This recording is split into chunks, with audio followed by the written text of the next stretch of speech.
नमस्कार दोस्तों। 2025 10वीं पास वालों के लिए बड़ी खुशखबरी लेकर के आ चुकी है।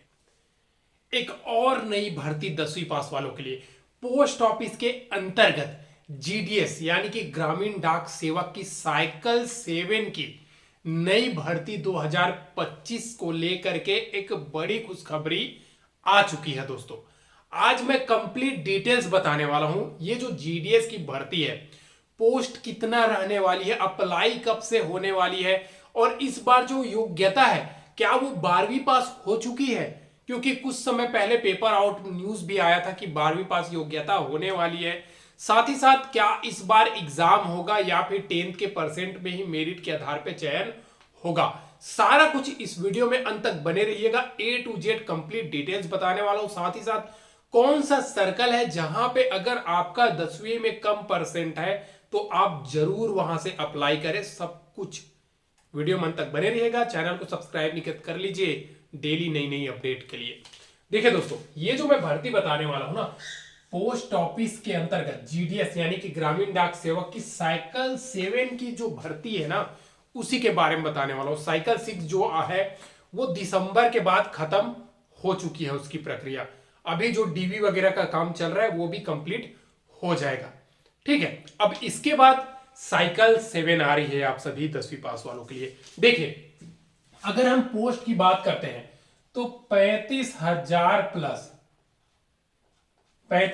प्लस आप लोगों को पोस्ट देखने को मिलने वाली है, ये जो जीडीएस साइकिल 7 का। और रही बात इसमें एज क्राइटेरिया की, भैया 18 से लेकर के 40 साल के कैंडिडेट अप्लाई कर सकते हैं। एससी एसटी हो तो 5 साल, ओबीसी हो तो 3 साल एज में छूट मिलने वाली है। और अनसर्न एज की बात करें तो जो फॉर्म का लास्ट डेट होने वाली है, वैसे तो पहले क्या होता था, जनवरी को काउंट किया जाता था, लेकिन अभी क्या है, अभी जो फॉर्म का लास्ट डेट है उसी के आधार पे आपका एज काउंट होने वाली है। ठीक है, फॉर्म भरने का फीस बता दूं, जनरल हो, ओबीसी हो, ईडब्ल्यूएस हो 100 रुपया है, एससी एसटी 0 रुपया, पीएच एक सर्विसमैन सबका पोस्ट जो है वो 0 रुपया रखी गई है। योग्यता सबसे इंपॉर्टेंट चीज। देखिए दोस्तों, कुछ टाइम पहले पेपर में न्यूज आया था कि इसका जो योग्यता है ना वो 12वीं पास होने वाली है, लेकिन ऐसा नहीं है। क्योंकि आप सभी को पता है ये जो जीडीएस की वैकेंसी ना ग्रुप सी लेवल 1 के आधार पे पोस्ट है। ठीक है, डिपार्टमेंटल पोस्ट है, परमानेंट नहीं है। दूसरा बात, ये जो जीडीएस वैकेंसी है ना 10वीं पास इसलिए रखी गई है, 12वीं में आप सभी को पता है भैया अलग अलग संकाय में बढ़ जाता है 10वीं के बाद, लेकिन 10वीं में सभी बच्चे एक ही पढ़ते हैं। इसके वजह से इसका अभी कोई ऑफिशियल नोटिस नहीं निकाला गया है कि इसका क्वालिफिकेशन चेंज कर देगा, तो घबराइए नहीं। अभी भी इसका जो है ना 10वीं पास ही होने वाली है। मैं ट्विटर में ऑलरेडी ट्वीट करके पूछ चुका हूं। ठीक है, साथ ही साथ 10वीं के अलावा आपको साइकिल चलाने आना चाहिए, लोकल भाषा का ज्ञान आना चाहिए और कंप्यूटर ज्ञान आना चाहिए। अब देखिए, ये लोकल भाषा क्या है, ये जिस सर्कल से, जैसे कि 23 सर्कल है, आंध्र प्रदेश, बिहार हो गया, उड़ीसा हो गया, पंजाब, हरियाणा, झारखंड, राजस्थान, एमपी, छत्तीसगढ़, ये सभी अलग अलग सर्कल हो गया दोस्तों। अब देखिए, अलग अलग जो सर्कल हो चुकी है ना, ये सभी सर्कल का एक लोकल भाषा है। जैसे कि बहुत सारे सर्कल का हिंदी भाषा होता है, तो अगर आप हिंदी में, अगर आपका 10th में हिंदी सब्जेक्ट है तो आप हिंदी राज्य में भर सकते हैं। बाकी अदर राज्य में उस राज्य के लोकल भाषा आपके 10th के सर्टिफिकेट में होगा, तभी आप अप्लाई कर सकते हैं। दूसरा, कंप्यूटर ज्ञान। अब ये कंप्यूटर ज्ञान क्या है? कंप्यूटर ज्ञान भाई आप लोगों को आजकल तो एक अंडरटेकिंग फॉर्म से काम चल जाएगा आपका, क्योंकि जो कंप्यूटर ज्ञान है ना, आपके सभी के पास तो स्मार्ट मोबाइल होगा।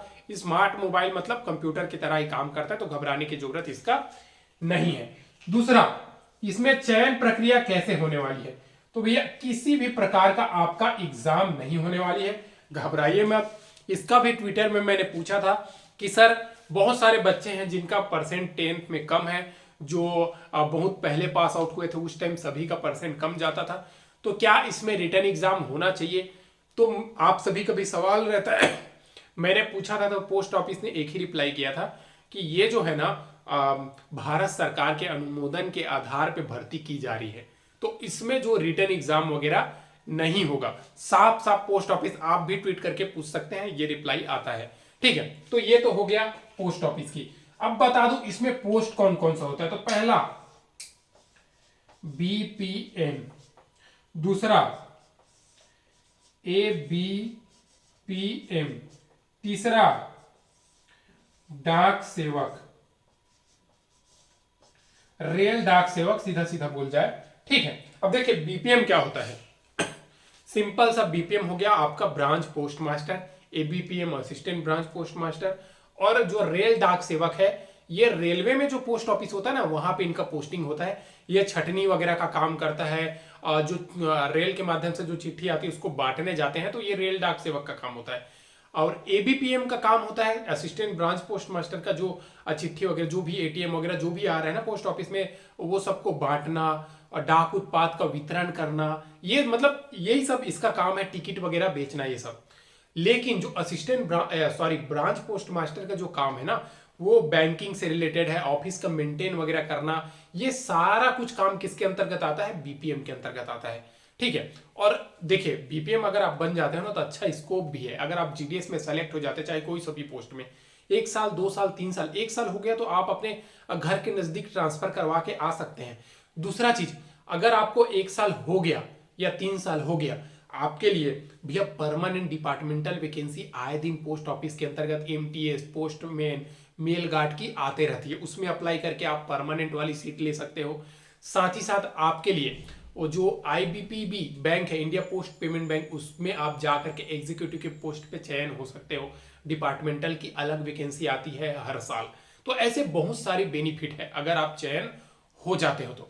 सैलरी की बात करूं तो बीपीएम में आपका 12,000 है और एबीपीएम में आपका 10,000 है। ठीक है, अब देखिए ये 12,000 10,000 है, उसमें 50% आपको डीए मिलेगा, आपको रूम रेंट, ये सब मिला करके अगर उसमें हो तो आपका लगभग 18 साढ़े 18 19 के आसपास बीपीएम में, और इसमें 16 के आसपास इसमें चला जाएगा एबीपीएम में।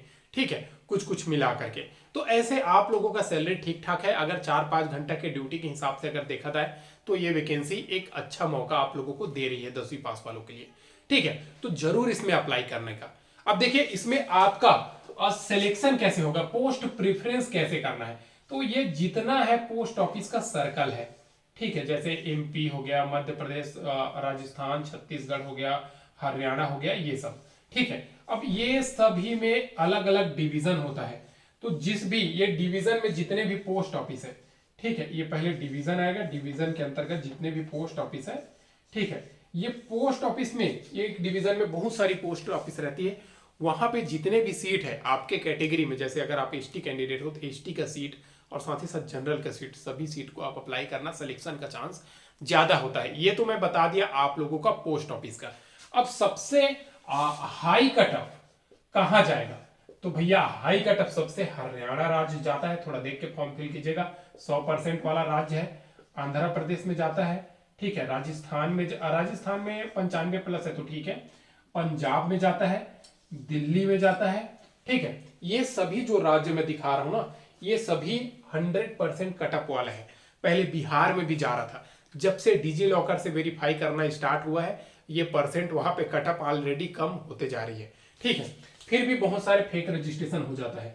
सबसे कम कटअप कहां जाती है, तो सबसे कम कटअप जो है ना वो नॉर्थ ईस्ट में जाती है। अब नॉर्थ ईस्ट में अगर आप अरुणाचल प्रदेश चुन रहे हैं ना, तो बहुत बड़ा गलती कर रहे हैं। अरुणाचल प्रदेश में मत फॉर्म फिल कीजिएगा, वहां का आपको लोकल प्रूफ देना पड़ेगा। अगर आपका बन जाता है या आप वहां रहने वाले हैं तभी उधर फॉर्म फिल कीजिएगा, बाकी नहीं कीजिएगा। गुजरात में जाता है, उड़ीसा में जाता है, महाराष्ट्र में जाता है।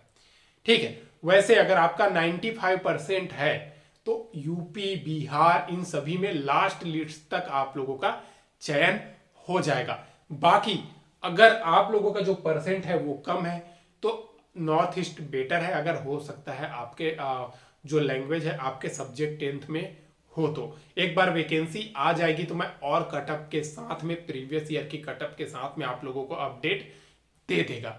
किसी भी प्रकार का इस भर्ती से लेकर के सवाल है तो कमेंट कर दीजिएगा। रही बात इस वैकेंसी का अप्लाई कर, ठीक है, ये भर्ती आप लोगों को जनवरी के लास्ट या फिर फरवरी में आप लोगों को देखने को मिल जाएगा। अभी जनवरी में शायद है, क्योंकि जनवरी में फरवरी में अगर आ जाती स्टार्टिंग में, नहीं तो मार्च में आप लोगों को देखने को मिलेगा। क्यों? क्योंकि कई राज्य में भी पंचायत इलेक्शन होने वाली है, तो इसके वजह से थोड़ा सा डिले हो सकती है। नहीं तो अगर पंचायत इलेक्शन अगर फरवरी तक जाती है तो ये जनवरी के लास्ट तक आप लोगों को ये भर्ती देखने को मिल जाएगा।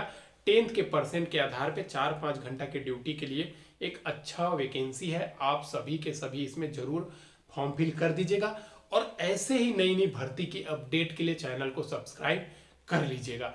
आज के लिए बस इतना ही, फिर मिलते हैं नेक्स्ट वीडियो में। जय हिंद।